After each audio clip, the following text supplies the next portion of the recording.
Cumprimento os irmãos com a paz do Senhor. Amém. Convido os irmãos a estar abrindo suas Bíblias em Jeremias, capítulo 1, do versículo 6 ao 9.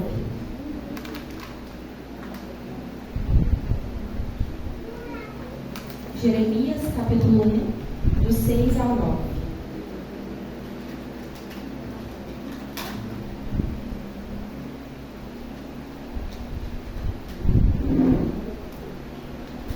Amém? Diz assim: Então disse eu: Ah, Senhor Jeová, eis que não sei falar, porque ainda sou um menino. Porém disse-me o Senhor: Não digas eu sou um menino, porque a todo a quem eu te enviar irás, e tudo quanto te mandar falarás.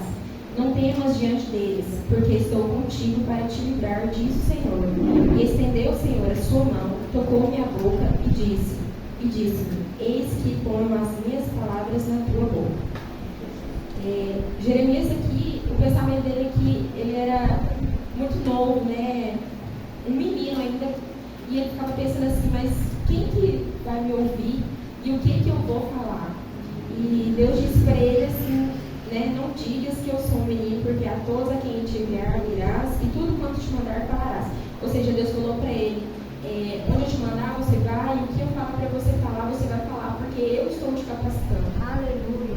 Então, Jeremias ele passou por situações muito difíceis, mas Deus ele estava capacitando Jeremias para ele exercer a função de profeta.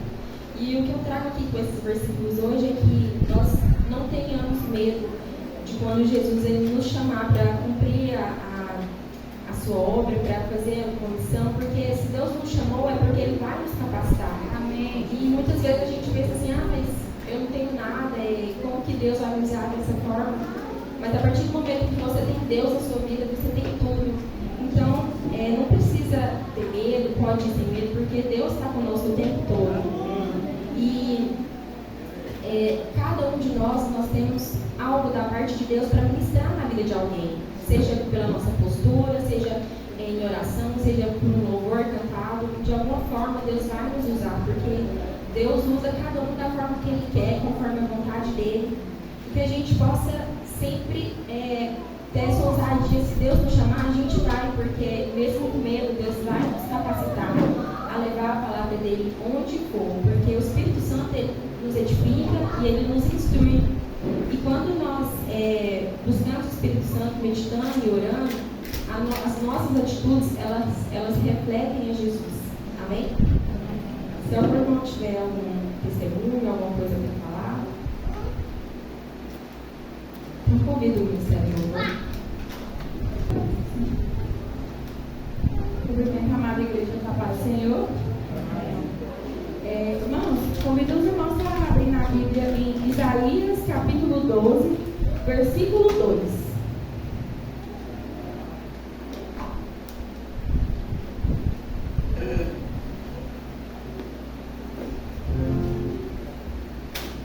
Amém?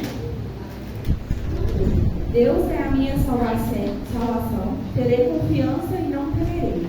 O Senhor sim, o Senhor é a minha força e o meu cântico, Ele é a minha salvação. Quando eu estava preparando esse versículo, me chamou a atenção, principalmente nessa parte do não temerei. É tão difícil a gente olhar para as adversidades que a gente passa na nossa vida e não temer, né? Porque a gente não tem controle de nada, né? A gente não tem controle do que a gente vai comer, a gente acha que tem, né? Mas, na verdade, a gente não tem controle de nada. A gente entregar a nossa vida na mão daquele que tudo pode, muitas vezes pode parecer fácil para pessoas assim que não tem instrução, né? Eu digo por mim, eu sou uma pessoa muito difícil de confiar em muitas coisas. E ultimamente Deus tem me mostrado que o não temer é dádiva, né? Eu sou uma pessoa que nossa, gente, eu fico com medo de as coisas não dar certo, das coisas de não fluir, de nada que eu coloco no planejamento dar certo. E muitas das vezes não dá, né? Porque não está no nosso controle. E isso é muito bom, a gente ter alguém por nós que a gente pode realmente não temer e confiar. A gente colocar as nossas vidas, a nossa casa, trabalhos, o nosso cargo na igreja, nas mãos do Senhor, porque Ele vai preparar, né? Apesar das adversidades que aparecem todo momento, Ele vai preparar tudo. Não é fácil a gente, com toda essa limitação humana, a gente confiar, mas ao mesmo tempo porque Deus, ninguém explica Deus, né? E é nisso que a gente tem que se amparar, ao não temerei, a gente confiar, porque a gente se limita tanto às coisas humanas, tanto às coisas mundanas, né? Como que eu vou comprar tal coisa, como que eu vou pagar tal conta? Gente, Deus providencia tudo. Está lá na minha casa, não de Jesus, não sei como que conseguiu, não sei, não foi Deus, mas está lá. Quando alguém falar assim, nossa, não sei como que vai dar, é Deus. Porque só Ele, qualquer provisão, seja financeira, seja na parte de saúde, é Deus que providencia. E a parte do não tem, mas por mais difícil que pode parecer, ela é real. A gente entregar nas mãos do Senhor e confiar, você pode ter certeza que de qualquer forma Ele vai fazer. Da melhor forma possível Ele vai fazer. Amém? Essa primeira música, a gente vai cantar 1000 graus. É para os irmãos que estão de colocando de pé, para a gente cantar com bastante fervor, alegria. A gente está na casa do Senhor. Vamos animar essa igreja. Amém?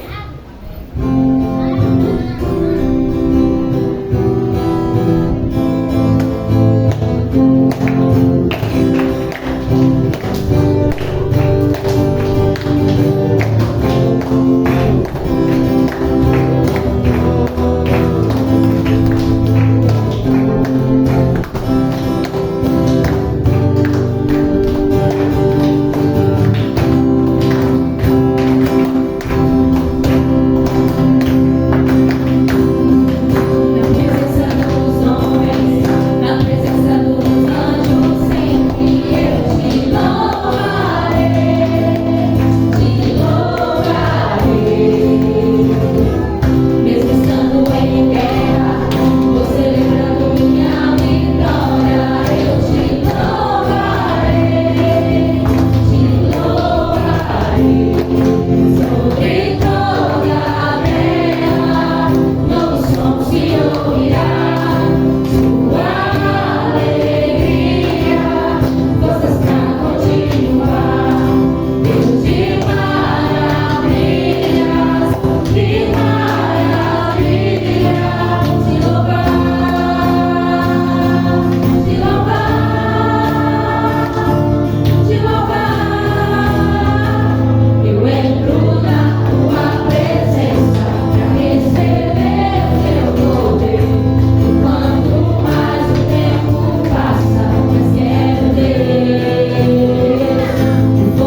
Graças a Deus, irmãos.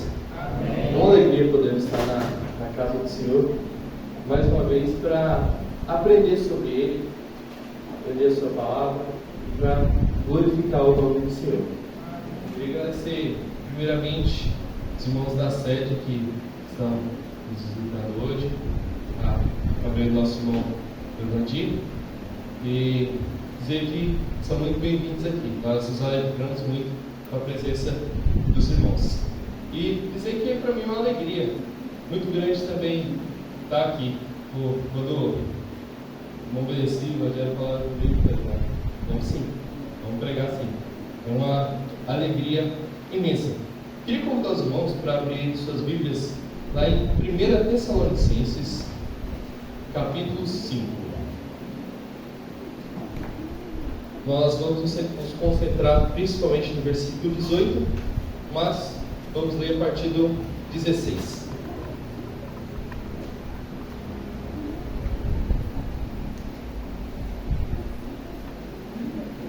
Primeira carta aos Tessalonicenses, capítulo 5, a partir do versículo 16. Espera só um minutinho para os irmãos. Quantos irmãos abrem? Quando a gente vai pensar um pouco, não só no nosso país, mas em todo o mundo, a gente vê as pessoas falando: nossa, as coisas estão difíceis, as coisas não estão fáceis. A última notícia do momento por exemplo, no sentido financeiro, é o preço do arroz. Fui acompanhar minha avó para comprar um arroz esses dias, R$36. E aí a gente vê, cada vez que a gente vai no supermercado está mais difícil, cada vez a gente vê as situações ficando mais complicadas, às vezes até mesmo violência aumentando, e assim, a vida, o pessoal clamando que a vida está mais difícil do que antes. E hoje, pensando no culto de missões, queria falar de uma oportunidade muito grande que a igreja tem de fazer missão no nosso dia a dia, que é com a gratidão. E nós vamos ler esses versículos que falam um pouco sobre isso. Diz assim: estejam sempre alegres, orem sem cessar, em tudo deem graças, porque esta é a vontade de Deus para vocês em Cristo Jesus. Não apaguem o espírito, não desprezem as profecias, examinem todas as coisas, retenham o que é bom, abstenham-se de toda forma de mal. Vamos estar orando. Senhor, obrigado pela sua palavra, obrigado porque nós temos acesso à sua escritura. Obrigado porque o Senhor traz palavras tão maravilhosas para nós.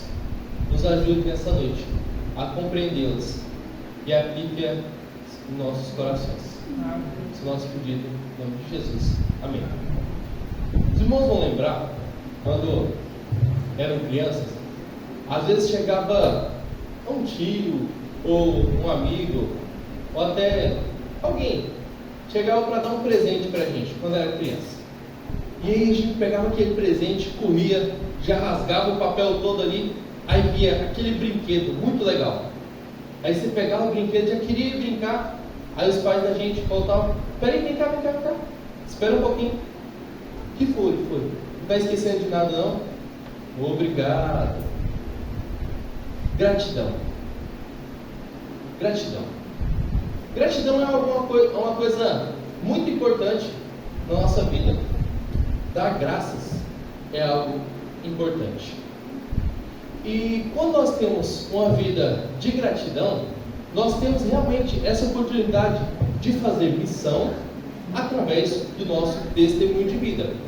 Uma vida de gratidão, que é sobre o que nós vamos falar hoje, é a oportunidade perfeita que nós temos de fazer missão, dando nosso testemunho em nossa vida.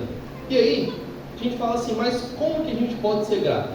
Como a gente pode ter uma vida de gratidão? Ter a gratidão como estilo de vida. E aí, queria trazer para os irmãos agora 3 conselhos, para que a gente possa, segundo o versículo 18 aqui, 3 conselhos que servem para a gente ter uma vida grata. Se os irmãos reparar, no início do versículo, diz assim: em tudo deem graças. A primeira forma que a gente tem de ter gratidão, de passar a ter uma vida grata, é entender que a gratidão é um mandamento, é uma ordem. Se os irmãos reparar aqui, o texto não está falando, não está assim, Paulo falando: eu aconselho vocês a serem gratos. Ou ele nem está falando, nem é um pedido, fala assim: por favor, sejam gratos. E nem está falando: eu acho que seria bom vocês serem gratos. Não, é uma ordem: deem graças. Dê graças. Sejam gratos. É uma ordem, a gente usa a expressão imperativa para a gente fazer. Façam isso. Deem graças em tudo. Então, irmãos, a gente pensa, se é uma ordem, se é um mandamento, nós sermos gratos, então, quando a gente tem uma vida, uma atitude de ingratidão, isso se torna um pecado. Porque tudo que é uma transgressão de um mandamento é um pecado. Então, querendo ou não, a gente queira ou não, quando a gente tem uma vida ingrata, uma atitude ingrata, nós estamos cometendo um pecado. E aí, a gente pensa o seguinte: o quanto é terrível isso, uma atitude ingrata. Porque a ingratidão, ela é um pecado que leva a outro pecado. Tem um versículo que agora eu não me lembro a referência dele, que minha avó sempre falava pra gente quando era criança. Ela falava assim: um abismo chama outro abismo.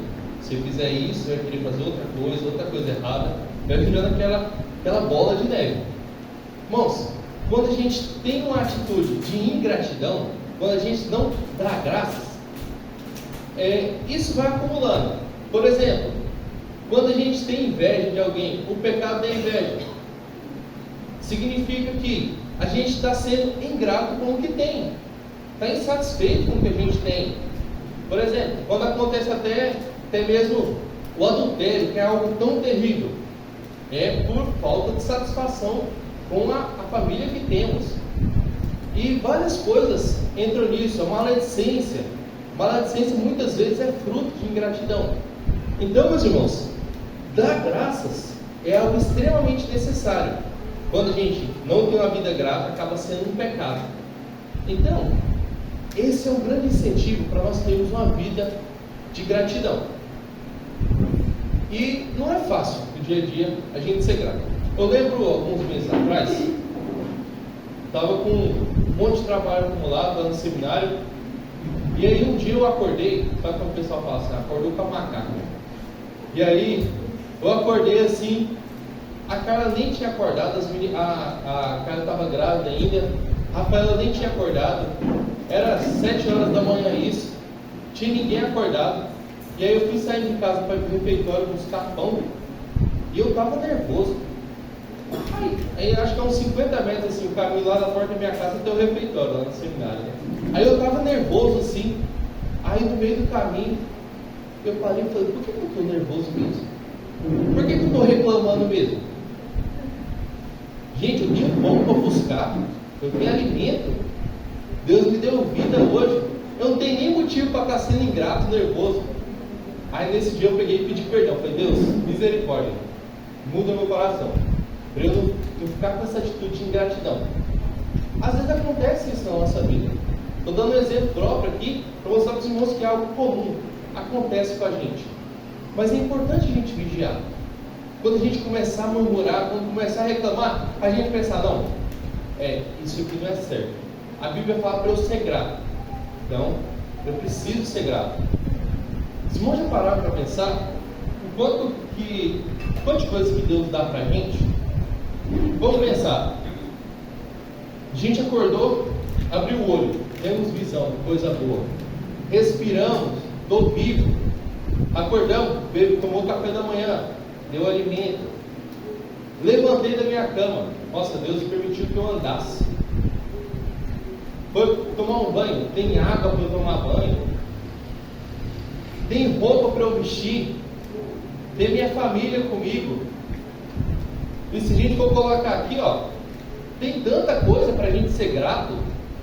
Imagina se a gente acordasse amanhã só com as coisas que a gente agradeceu hoje. Imagina tanta coisa que a gente teria. Nós temos que ter essa atitude de gratidão na nossa vida. E se parar para pensar, o tanto de bênçãos que Deus derrama nas nossas vidas, eu acho que a gratidão não precisaria nem ser um mandamento. É impressionante que tem que ser um mandamento. Porque deveria ser natural para nós ser grato. Pelo tanto de coisa que Deus já nos dá, ser grato deveria ser algo, deve ser algo natural nas nossas vidas. Para a gente buscar dia após dia.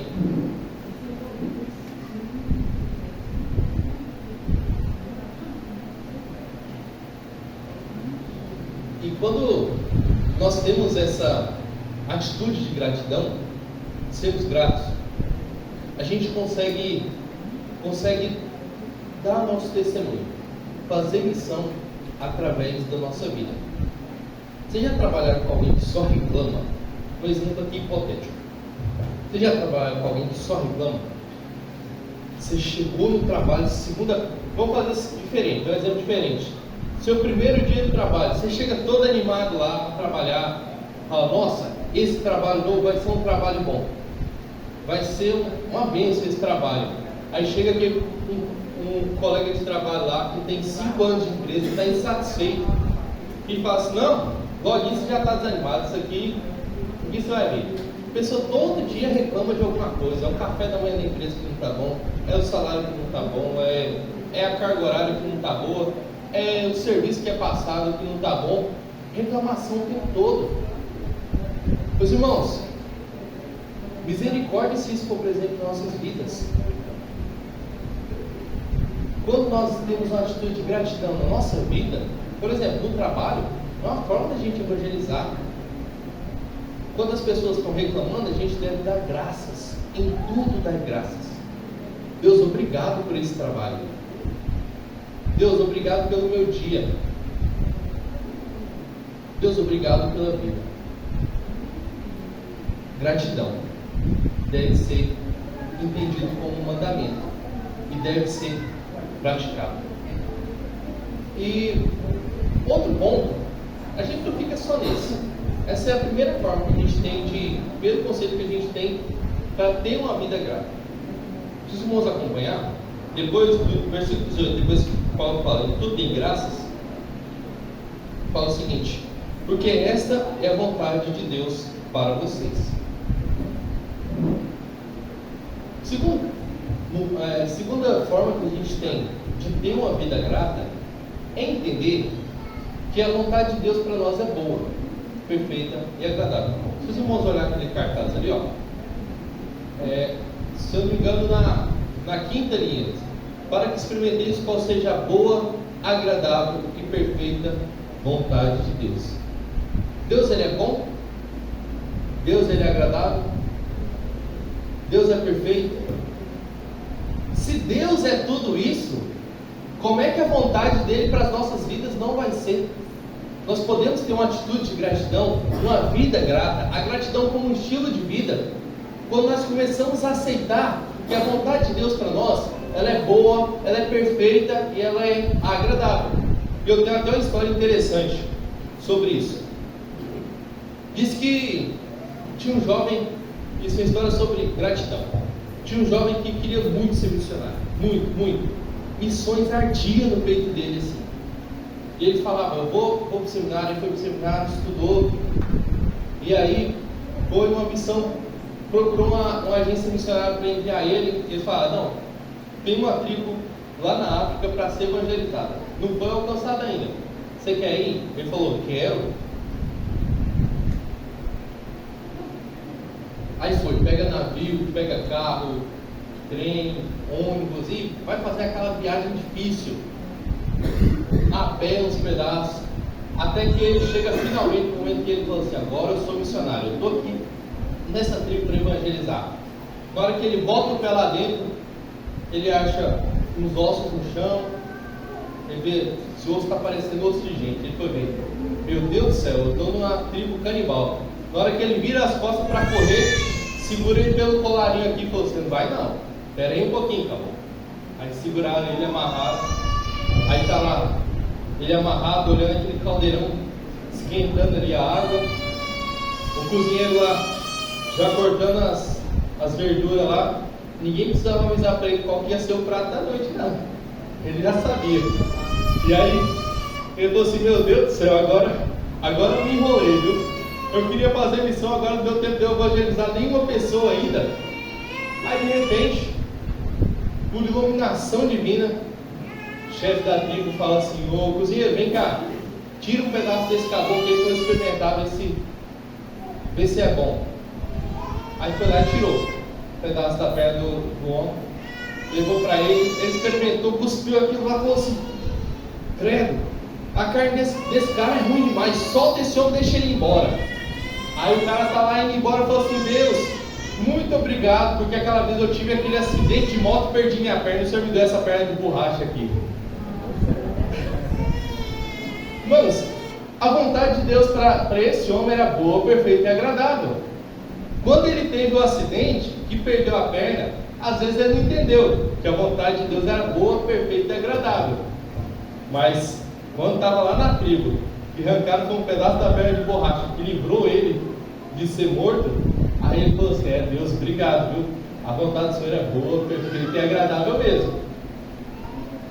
Irmãos, a gente ri aqui, mas às vezes a gente tem uma situação na nossa vida que a gente vai entender ela, é uma situação que a gente acha ruim agora, mas a gente vai compreender ela lá na frente.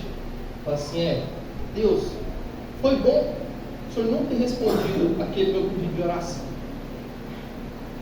porque aquilo não era a vontade do Senhor para minha vida naquele momento. Às vezes a gente não entende agora, mas nós devemos ter uma atitude de gratidão para ser grato por todas as coisas da nossa vida. Isso inclui não só o que a gente falou no ponto anterior, das coisas boas, mas das dificuldades também. Tiago fala que quando a gente está passando por uma aprovação, serve para que nós sejamos aprovados. Jó, ele passou por uma situação muito difícil mesmo, mas serviu para moldar a vida dele. Davi passou por perseguição antes de ser rei, mas serviu para moldar o seu caráter, o seu coração. E quem que estava falando isso aqui? Vamos pensar quem estava falando isso aqui. Apóstolo Paulo. Apóstolo Paulo é o cara que sofreu naufrágio, ficou um dia e meio à deriva na água. Ficou naufragado na ilha, estava lá com a fogueira acesa, ainda tomou uma picada de cobra, tudo um do lado do outro, um carretado do outro assim. Foi açoitado não sei quantas vezes, preso, perseguido, apedrejado, fingiu que estava morto para não morrer de verdade, para conseguir fugir. Esse é o homem que está falando para a gente ser grato.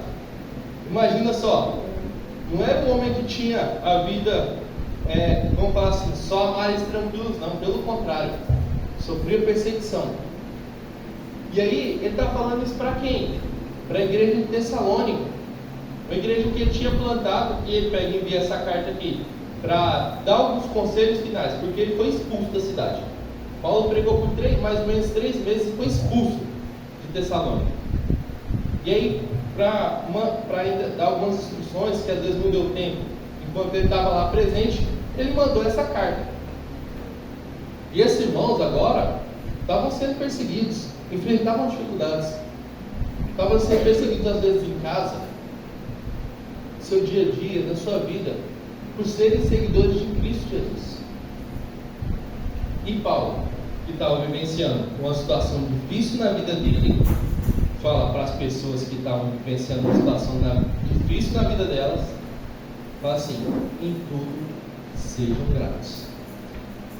Meus irmãos, quando nós entendemos que a vontade de Deus para a nossa vida, ela é boa, perfeita e agradável, nós podemos ter uma atitude de gratidão. Quando a gente não tem uma atitude de gratidão, Fala assim, Deus, por que está acontecendo isso? Deus, isso não deveria estar acontecendo comigo. Às vezes a gente fala isso. A mesma coisa, a gente está falando que a gente sabe mais do que Deus o que é melhor para as nossas vidas. Ele que é o nosso Criador, Ele que é soberano, Ele que é onisciente. Ele sabe o que é melhor para nós, Deus.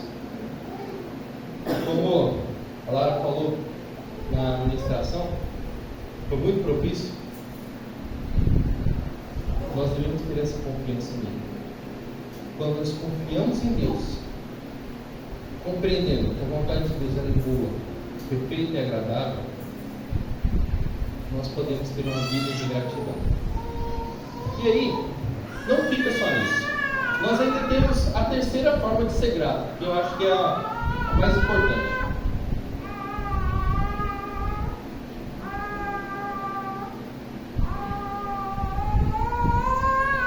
Acompanhe comigo como ele termina o verso 18. Ele vai falar assim, vou ler ele todo. Em tudo deem graças, primeiro ponto, porque essa é a vontade de Deus para vocês. E agora o final fantástico. Em Cristo Jesus. Meus irmãos, nós podemos ter uma vida de gratidão quando a gente começa a enxergar a nossa vida com a lente de Cristo, através de Cristo. Porque se nós somos lavados e remidos com o sangue de Jesus, nós não podemos mais viver uma vida como antes, mas devemos sim viver uma vida de gratidão. E quando a gente olha o que Cristo Jesus fez na cruz por nós, nós devemos nos envergonhar de murmurar. Deus enviou seu Filho Jesus para morrer na cruz, no meu e no seu lugar. E aí ele sofreu o que sofreu, foi envergonhado, sofreu dores, carregou sobre si todos os nossos pecados, irmãos. Olha o quão grande foi isso. O pai se afastou do filho naquele momento, que dor foi para ele. Nós devemos olhar para tudo isso e falar assim: obrigado, Senhor, por isso. Obrigado, Deus, por isso. E mesmo se o restante da minha vida inteira não estiver bom, segundo o meu olhar, eu devo ter uma vida grata mesmo assim. Porque o que Cristo Jesus fez por mim é melhor que tudo isso. O velho homem deve morrer, irmãos. O velho homem que murmura, o velho homem ingrato, o velho homem com inveja, o velho homem da maledicência deve morrer, para nascer em nós a atitude de gratidão, deixando para trás todas essas coisas, mas tendo Cristo como nossa lente para viver a nossa vida, nós podemos ter uma atitude de gratidão, que é algo importantíssimo em nossas vidas, que é algo essencial. Quando a gente olha tudo isso, o que fica para nós? O que eu tenho que fazer com isso agora? Orar, falar assim: Deus, me perdoa por às vezes eu ser ingrato, e me ajuda a ser grato. Me ajuda, Deus, a cumprir esse mandamento. Me ajuda a reconhecer que as coisas que acontecem em minha vida são a vontade do Senhor, e a entender que a vontade do Senhor para mim é boa, ela é perfeita e agradável, que o Senhor é soberano e sabe o que é melhor para a minha vida. Essa deve ser a nossa oração, Jesus. Que nós possamos vivenciar isso no dia a dia, que não seja só até agora à noite e amanhã de manhã, quando começar o nosso dia a dia, a gente reiniciar a semana e esquecer de tudo isso. Não. É viver realmente isso. É praticar isso. Ser grato no nosso dia a dia. Amém? Convido os irmãos para fechar os olhos para nós orarmos. Senhor Deus, obrigado. Essa palavra de gratidão, obrigado, que ela não seja só da boca para fora, que ela não esteja presente só na nossa oração, mas que ela seja um estilo de vida. Que nós possamos ter a gratidão como estilo de vida, Pai, para que nós possamos testemunhar do quanto o Senhor é bom, para que nós possamos dar testemunho, Pai, das suas maravilhas, para que nós possamos dar testemunho, Pai, da satisfação que temos só por ter Cristo Jesus, Pai. Isso já é uma grande satisfação em nossa vida. Nos ajude, ó Pai, e tire de nós qualquer sentimento de murmuração, qualquer sentimento de ingratidão, qualquer sentimento de inveja, Pai, para que nós possamos viver uma vida grata, nos derramando diante do Senhor, ó Pai, todos os dias da nossa vida. Essa é a nossa oração, Senhor. Te peço que o Senhor nos ajude. Em nome do Senhor Jesus. Amém.